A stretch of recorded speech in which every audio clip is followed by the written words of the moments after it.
Welcome to the Capital Gains Tax Solutions Podcast, where we believe most high net worth individuals and those who help them, they struggle with clarifying their capital gains tax deferral options.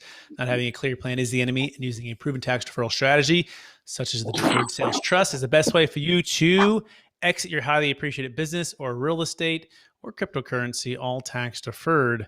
I'm your host, Brett Swarts. Each episode, I am joined by some of the best real estate, financial, and wealth and business minds in the world, where they share their ideas, deals, stories, and inspiration. So together we can make complex tax deferral strategies simple and passive income plans achievable. I'm excited about our next guest. He's out of the great state of Texas. He's an entrepreneur with expertise in business development, capital raising, and tax consultancy.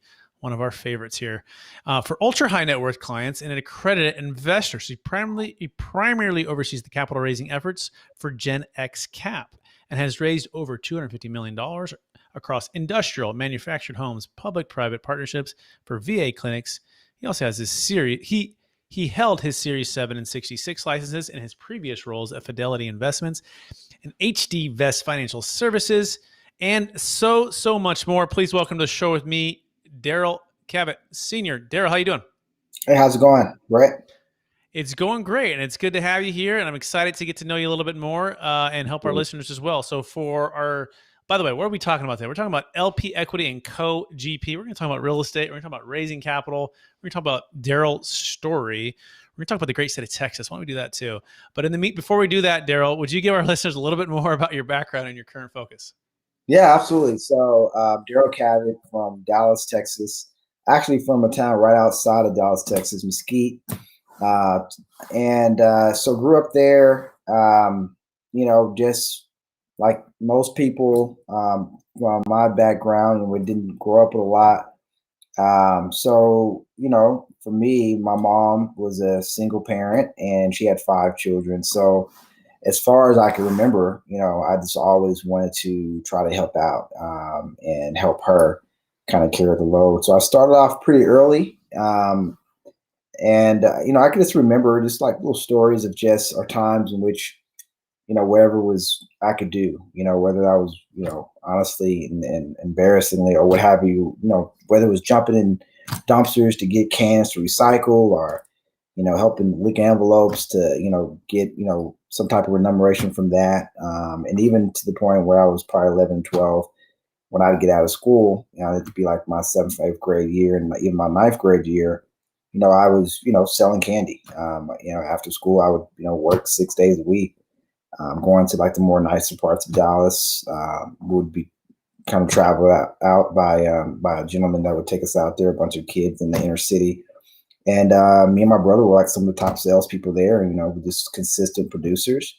And I say all that to say, I never really stopped that entrepreneurial spirit. And when I graduated from high school, didn't really know what I wanted to do. I'd like the stock market and things of that nature, but I didn't have the greatest grades. I was a C student, so definitely not going to hear valedictorian, most likely to succeed or anything like that. I was just, did what I had to do. So I joined the military, the Army National Guard. That's how I helped pay for school. And then, from there I went, like I said, we're from Dallas-Fort Worth Metroplex. So the 4th largest school in Dallas, in Texas, is actually University of North Texas. We actually just made our first, March Madness appearance in school history, from my understanding. So I was doing that. I got my first foray at Fidelity Investments back in my senior year in college when I was studying economics and political science. Wanted to go to law school at that time, but I hated writing, so I just decided to pursue a career in sales. So I started off at Fidelity in Westlake, right in my backyard. That's where all the action's happening right now. So you got Fidelity, Charles Schwab, TD Ameritrade. They're all pretty much on the same strip. That's kind of where I started cutting my teeth on. That was back in July of 2007. So I got, my 6, 63, 7, 66, all that stuff. There were for about 6 years. And then, again, started getting entrepreneurial spirit again, or the bug, so to speak. So I actually left, started a tax practice, but I wasn't a CPA or anything like that. I didn't want to compete against that market. I wanted to leverage at that time my skill set, which was I understood the financial advisory thing, and I just wanted to kind of do more of a holistic service.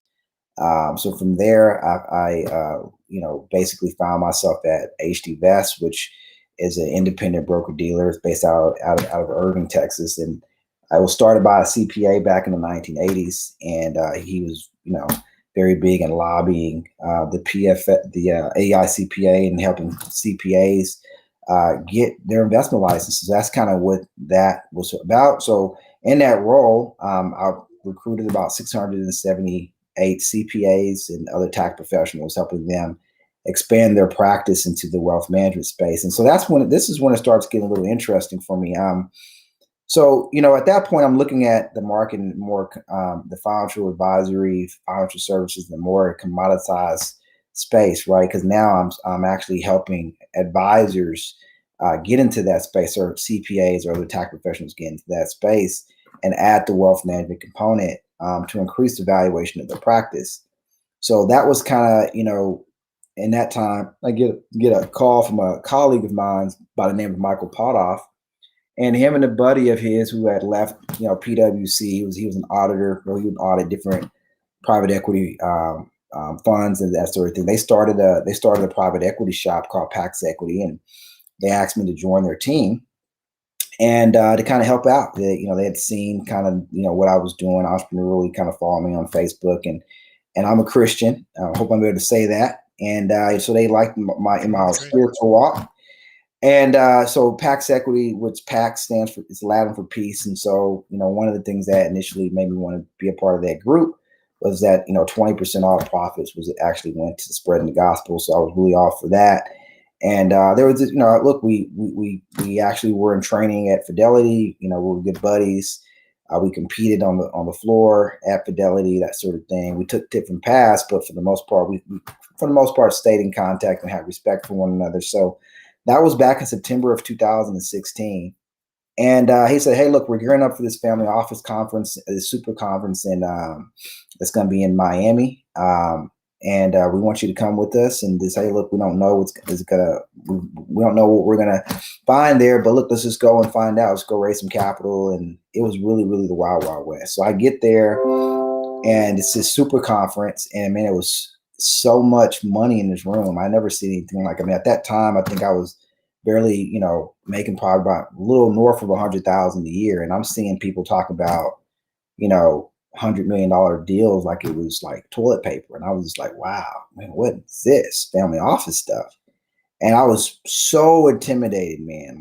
Like I said, I went to North Texas, man. So these guys were, the creme de la creme, you name it, Goldman Sachs, Blackstone, whatever, Princeton, Yale. I mean, you could throw a rock and hit one of those guys in this room. So these guys' resume were so impressive.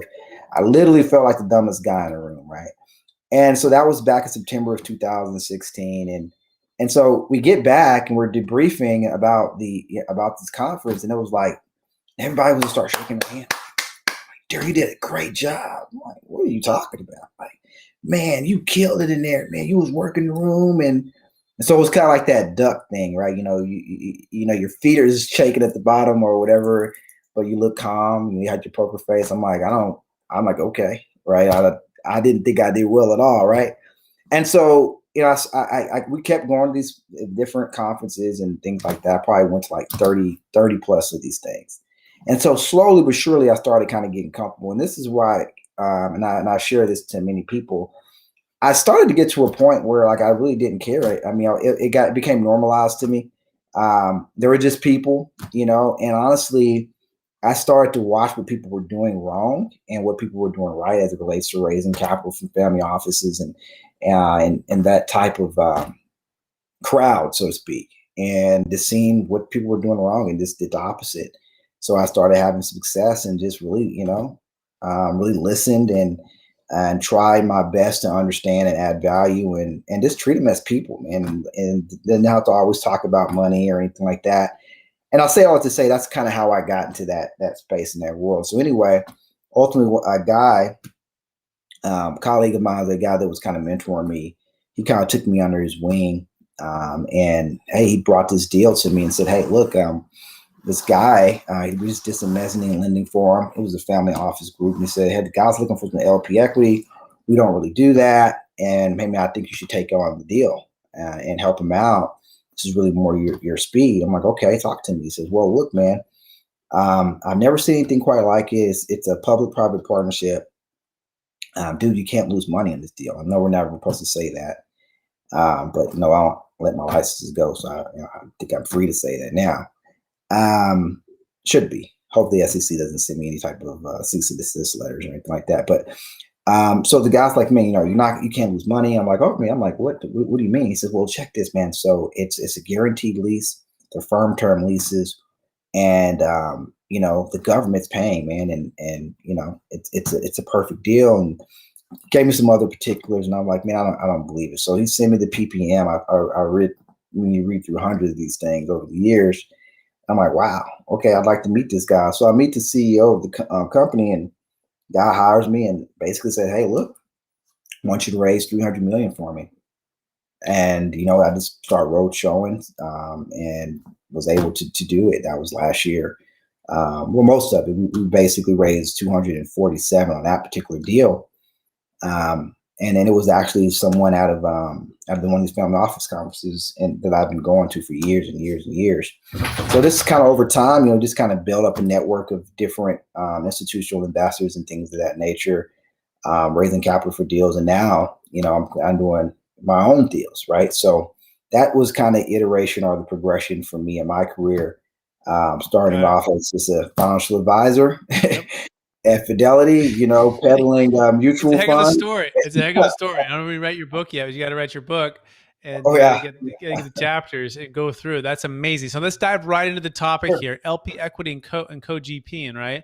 So when investment, real estate professionals or even venture capitalists, they're looking for equity, right? They're maybe looking for co-GP, a co-general partner. So how does your, maybe you can give an actual deal you maybe closed recently of what was the challenge, right? And how did you come in and help bridge that gap? Well, it's honestly, man, it's so people throw these. I'm sorry, that's my dog Ollie trying to get in. He doesn't realize that I work for a living. People throw these names around, and it's pretty simple, man. Like, the whole LPGP structure is pretty standard in the private equity world. And so our client, and even in the instance that I just gave, they brought me in as the co-GP, but I was, 5%. It wasn't a big deal. But they made me part of the GP to just kind of incentivize me to kind of raise capital. And so what I was looking for in that were LPs or limited partners. So typically in your ordinary deal structure, what have you, your limited partners will be the cash, right? And in this instance, in most instances I've dealt with, it's usually like an 80-20 split. So and some pref return, and that's a pretty simple model, all created equal. And so what that typically looks like is, okay, look, we're going to charge you guys. We're expecting to get this type of return. It might be 15% internal rate of return, but before we get paid at all, we're going to make sure you guys get at least 8%. So that's your 8% pref. Okay, anything and above and beyond that, that's when we'll start doing our split. It will be 80-20. So you guys get 80 goes your way, 20 goes our way. And then typically, you may see another hurdle where it might be, okay, once we hit that, we'll split it at 60-40. And it may be once we hit that hurdle, we may hit it at 50-50 or what have you. And all that's usually going to be disclosed in your private placement memorandum. But an example of a challenge, if you want to call it that way, was the deal that we're talking about. When I was looking for the LP equity, this is right around COVID, right? So this was, I was engaged in like December of 2019. And we all knew COVID was going on in Wuhan, but we didn't think it was, no one knew at that time it was going to be a global pandemic. You heard whispers, but you never knew it was going to come on our shore. So it's kind of like, for me, I hear about it and it's just like, oh, that's a Chinese thing. I wasn't really focusing. I was doing my own thing here in America. And then, around, February, March, it's this boom, it's a global pandemic, right? So one of the biggest challenges at that time is everyone was just scared, right? I mean, if you recall, I mean, everything shut down and everybody was comparing it to the Spanish flu in 1918 and what happened around that time, which was over 100 years ago, right? And so people were like scared, and you start seeing, oh, is it going to be another, 2008 type situation? And if you recall, also in the fourth quarter of 2019, there were all these alarms. Every economist worth his salt were pretty much telling us that we're going to go into recession anyway, regardless of what was going on in COVID. So that I would say that at that time was the biggest challenge. Everyone was just kind of like trying to figure it out, sitting on the sidelines. Initially, there were a few people that were trying to deploy, capital. In this instance, to my benefit, they were coming up on a 1031 exchange, and they basically had to deploy some capital. Now they wanted to park it to wait out the recession and the global pandemic. All right, and no one really knew how long it would last, but everyone was kind of hedging their bets and trying to update their risk models and things of that nature. So initially, for me, I would say that would have been the problem. We had a recession or a pending recession, then we also had a global pandemic. So it was a lot of uncertainty in the marketplace. So that usually will scare anybody's money, right? Institutional or just a regular investor. So now people are starting to think about, okay, what do we want to do, how we want to invest, how we want to reallocate our capital, where we want to be risk on, risk off, how we're going to spread the risk across the way. Got it. So that right, and I got around that, with the type of investment that I presented to the client. Right, it looks at a moderately conservative investment. You have the government as kind of backing you, so you have a little economic floor there, and the guy already understood the investment. Right, I had more trouble dealing with at that time, kind of more high net worth investors that weren't institutional investors, mainly because there were, if you recall, people were wanting, crazy returns around that time. 15% was like, that's not enough money. I'm not really interested in that. Right. I'm like, okay. Right. So it was just one of those type of deals where, first thing you just have to identify who is it, the market for, who are the right audience. And that's kind of how I solved that particular problem. And I found Amazing. one LP that found the whole deal. So, by the way, you can learn more about Darryl Cavitt Sr. at genxcap.com. That's genxcap.com. Darryl, running out of time. Are you ready for the lightning round? Man, go for it, man. All right. Knowing what you know now, if you could tell yourself to read one book at the age of 25, what book would that be? I would probably say Think and Grow Rich. Think and Grow Rich. Probably. That's a good book. Excellent. What's the one leadership quote or theme that you strive to live by? So I would say, wow. I can't think of anything. I don't know. Just kind of like, more so treat people the way you want to be treated. I'm not big on the golden rule. That's excellent. That's a good one. That's a great one. What are you most curious about right now? Honestly, I'm probably more curious about crypto. I was one of thought those people were all yahoos and didn't keep up with the crypto stuff. So I'm kind of behind the eight ball there. There's some guy. And so that would probably say that was probably the thing that I'm most curious about. And for our listeners who want to get in touch with you, what's the best place for them to find you? They can just go to our website, genx.com, learn more about us. And they can also, look me up on LinkedIn. I'm probably more likely to, respond that way. I would probably say those are the two easiest ways to reach me. Awesome. Well, Darryl, I want to thank you for being on the show, sharing a bit about your story, your expertise. And again, you can go to genxcap.com.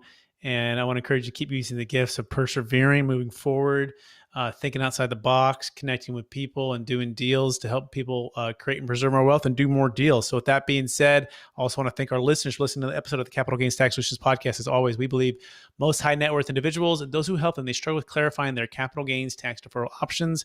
Not having a clear plan is the enemy, and using the Deferred Sales Trust is a proven strategy to defer capital gains tax on cryptocurrency, businesses, real estate, high-end primary homes. It can also save a failed 1031 exchange. You can go to capitalgainstaxsolutions.com to learn more about that. That's capitalgainstaxsolutions.com. Thanks so much for listening, everybody.